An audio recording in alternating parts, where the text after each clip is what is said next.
The islands of Micronesia, Polynesia, and Melanesia are cradled by the vast waters of the Pacific Ocean. For thousands of years, this island world has been inhabited by people who live in a beautiful but sometimes threatening environment. Today, people live and work in this fascinating island world where their vibrant cultural and artistic traditions continue to shape modern life.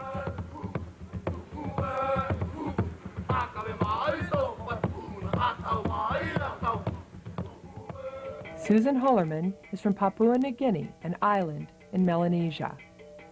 Our islands are scattered for thousands of miles across the Pacific Ocean, but there are amazing differences in how they look and how they came into existence. Some are high islands formed either from volcanoes or continental landmasses. Others are low islands, like these tiny coral atolls, which lie barely above sea level. How did we all come to live here on islands so far apart across the Pacific? Nobody knows for sure, but what we do know is that our ancestors traveled thousands and thousands of years ago across this vast ocean that covers 1/3 of our planet. To navigate our world's largest ocean, these ancient travelers used only their knowledge of the winds, currents, and the stars of the night sky. Our ancestors probably explored only their coastline and nearby islands in small outrigger canoes. Islands were their stepping stones. The great ocean became their highway. Voyagers made their way from Asia to every island in the Pacific. Over the centuries, they sailed as far as Easter Island, nearly 10,000 miles to the east, and Hawaii, over 3,000 miles to the northeast. We islanders have a strong spiritual connection to the ocean and to the land.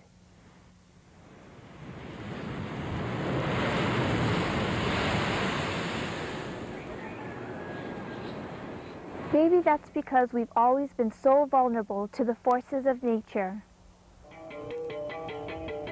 Islands on the Ring of Fire, a circle of active volcanoes that surround the Pacific Basin, can be devastated in an instant by volcanic explosions and earthquakes. Low islands can be washed over by tidal waves. All islands are vulnerable to hurricanes, which in parts of the Pacific are called typhoons. Drought, which is often followed by famine, is a major concern for all the islands, especially for the low ones, where the only water for drinking and for crops comes from rain. Today, as in the past, we give these awesome forces names and physical shapes.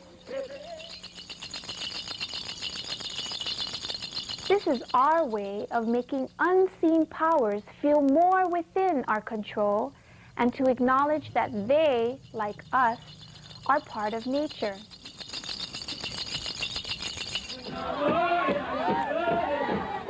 Through these figures, we also feel close to our ancestors and to the world beyond this one.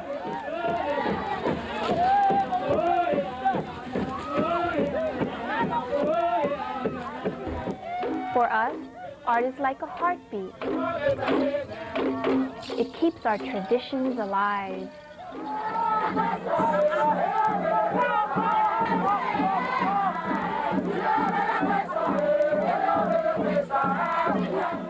When we learn to dance or make music, we're not just learning steps or sounds, we're absorbing the deepest values of our culture.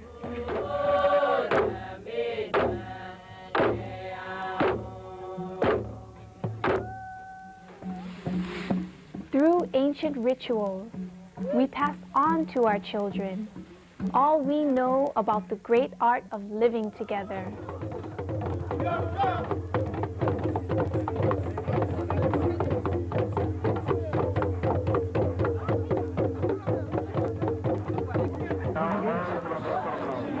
No matter who we are or where we come from, we all pass through the same stages of life. The arrival of a child is a very important time on the island. Even before we are born, our families prepare the way for us by calling on our ancestors and the spirit world. Even though many of us are Christian, we still use special stones or spells, perform ancient rituals which help us connect with powers beyond us.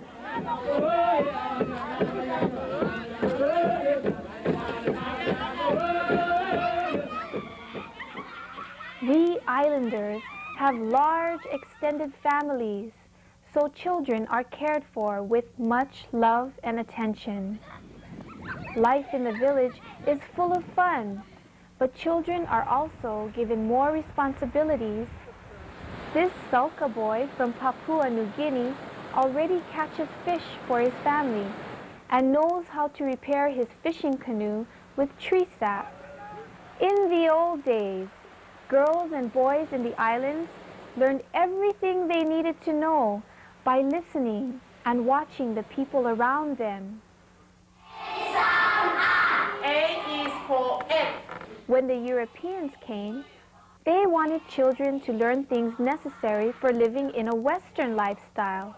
I is for ice cream. In. So they built schools. Now children on most islands spend much of their daytime at school learning from teachers.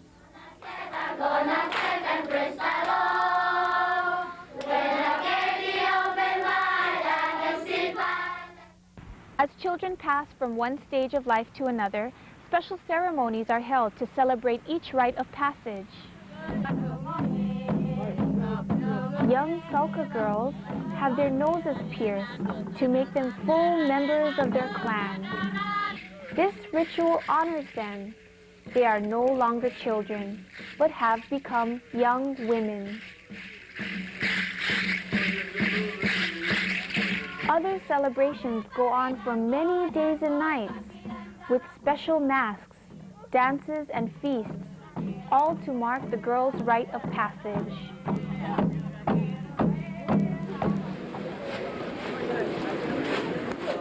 Boys, too, have their own rituals. These Tolai boys from the island of New Britain in Papua New Guinea are undergoing the first stages of initiation into the Tubuan Men's Society. After the initiates have gone through their mysterious training, the Tubuan spirit reintroduces them to the village as young men. Each of these masks represents a boy who has just been initiated. These young men have a new role. This community is where they now have adult privileges and responsibilities. This clan is where they will always belong.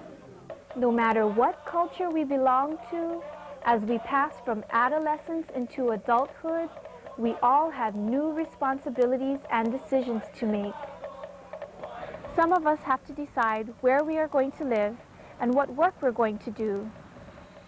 For those living a traditional life, the path is clear.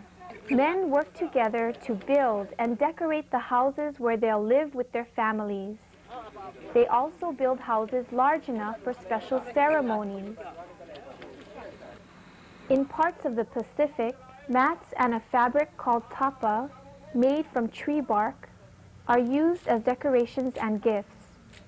They are so important in our rituals that women spend much of their time making them. In Tonga, tapa is important for all special occasions.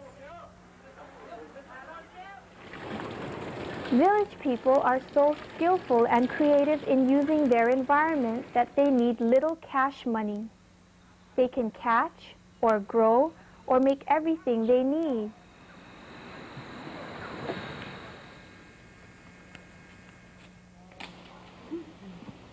Men go fishing and hunting, They also grow food and process coconut meat, known as copra, the main cash crop in the Pacific. Like the men, women often work together. They gather shellfish and sea urchins out on the reefs. They tend their gardens and go into the bush to collect food or wood for cooking. Our grandparents are honored members of the community. They guide us in the old ways, often telling us stories about the past.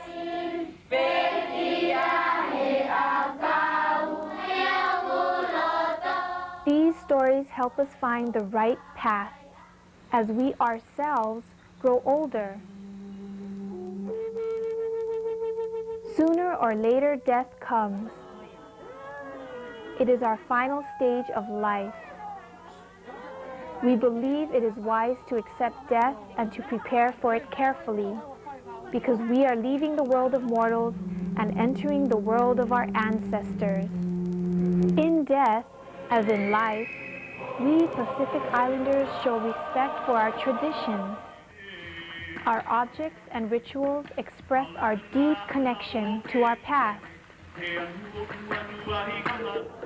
Today, they are still at the heart of our culture. Through art and dance, we pass on to our children our love of the land and the wisdom of our people. Through ancient rituals, we continue to honor our close relationship with our ancestors and with our gods. They also remind us of the many stages of life through which we all must pass.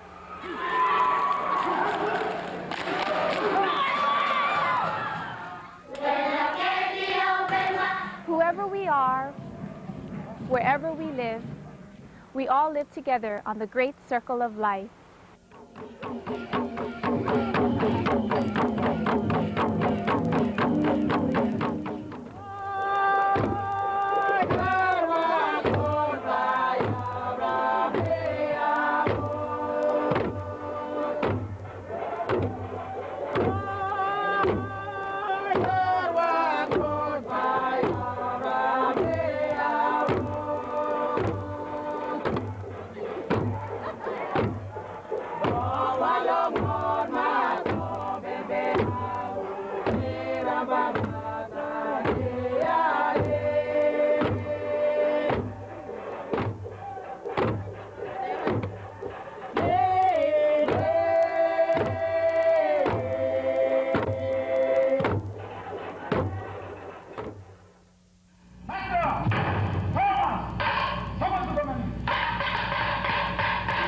The islands of Micronesia, Polynesia, and Melanesia, also known as Oceania, are surrounded by the deep blue waters of the Pacific Ocean. The art created on the islands reflects the people's close relationship to the forces of nature, and in particular, the great ocean. Many people who live in this island world reside in small villages. They live and work close to nature, growing crops and fishing. Their art includes designs that symbolize animals and plant life. Those commonly found represent coconuts, breadfruit, birds, fish, sharks, and turtles, and are seen on masks and tapa-cloths and wood carvings. These designs are believed to honor the forces of nature. For example, this carving is believed to make taro, a staple food, grow well. The art of Micronesia, the northernmost area of the Pacific Islands, is simple in design and construction. Objects, usually made of wood or fiber, are often embellished with designs. Art is totally integrated into daily and ceremonial life. Both utilitarian and ritual objects are created with great care. The simple design of this utilitarian coconut grater makes it a beautiful object. These Tino figures from Micronesia are ceremonial objects that represent gods or ancestral beings from the time of creation. Carved from wood, the figures are made with simple shapes and smooth texture. Texture is the way an object feels or looks like it feels. Tapawana masks were originally used in ceremonial dances to protect the breadfruit crops from storms. Breadfruit is a staple food of many Pacific Islanders.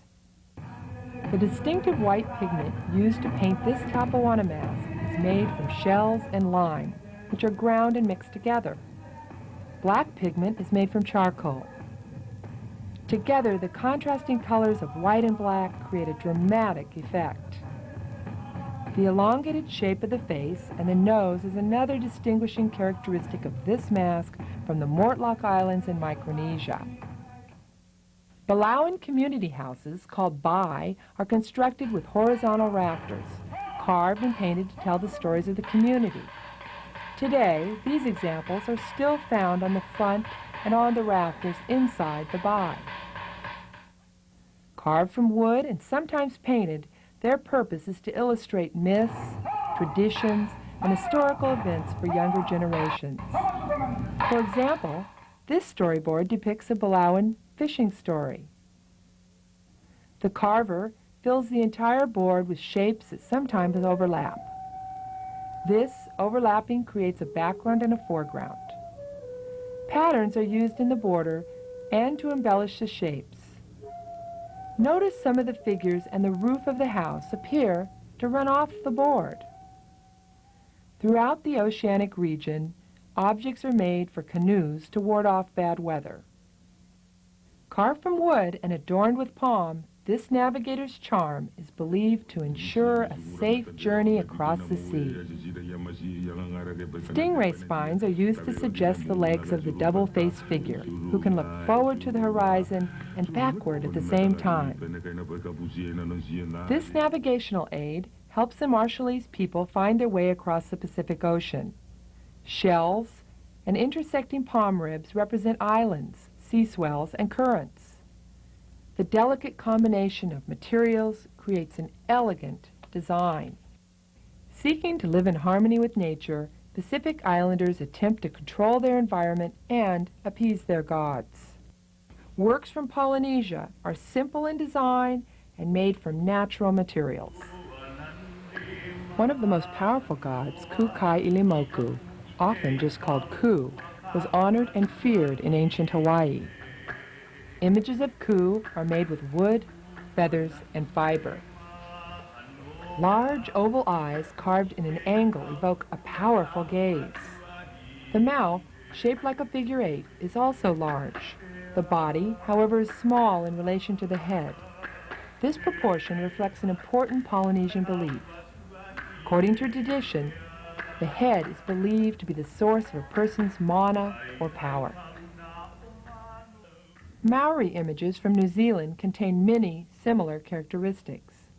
Although more ornate, the figure 8 shape of the mouth and angular eyes reminds us of the Hawaiian Ku figure created thousands of miles away. On the Polynesian islands of Samoa and the Marquesas, tattooing is a highly regarded art form. Designs are often the same as those found on other works of art. Motifs represent plants, animals, and shapes found in nature. Images similar to Polynesian tattooing are found on tapa cloth.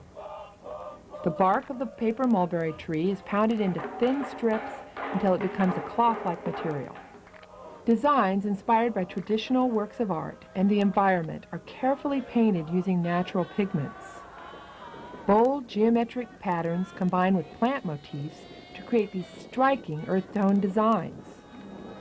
In the Polynesian countries of Tonga, Samoa, and Fiji, mats and fabrics are highly valued and play an important role in traditional celebrations. As you know, representing the natural environment is a common theme through oceanic art. In Melanesia, this representation often occurs in a very dramatic form. In general, the colors, shapes, and textures are more varied and sometimes more exaggerated than those found in Micronesian or Polynesian art. Tumbuan masks from Papua New Guinea are used to initiate young men who are ready to accept the responsibilities of adulthood. Because of its immense power, the construction of the mask is a closely guarded secret. Feathers and tea leaves are also used to create this powerful masked figure. Tatanua, or dancing masks, are from New Ireland, an outer island of Papua New Guinea. With bird-like movements, the masked dancers perform in traditional memorial ceremonies. Shells are used for the eyes and coconut husks for the hair. Bird feathers, plant materials, and colored yarn are skillfully combined to create a dramatic work of art.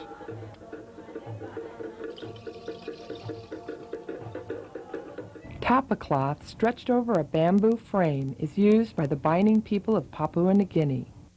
Used in the men's night fire dances, these masks honor the world of hunting. Huge concentric circles create a focal point. Designs represent animal tracks, plants, stars, and human tears. Red, white, and black are usually used. Today, red house paint is used rather than the blood of the artist's tongue, as in earlier times. These fascinating masks invite you to explore a world of real and imaginary animals. Today, as in the past, these objects give life to the values, customs, and beliefs of the Pacific Island people. Powerful images inspired by natural forces and the necessities of daily life continue to find expression in the art of Micronesia, Polynesia, and Melanesia.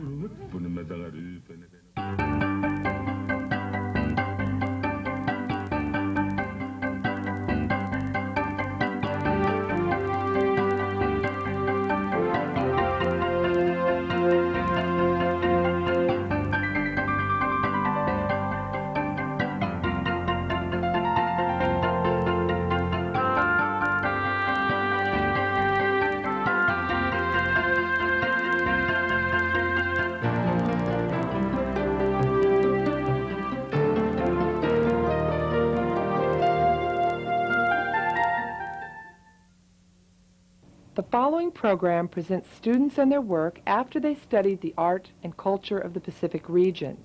Before we begin the art activity, let's take a moment to review the storyboards from the islands of Palau in Micronesia.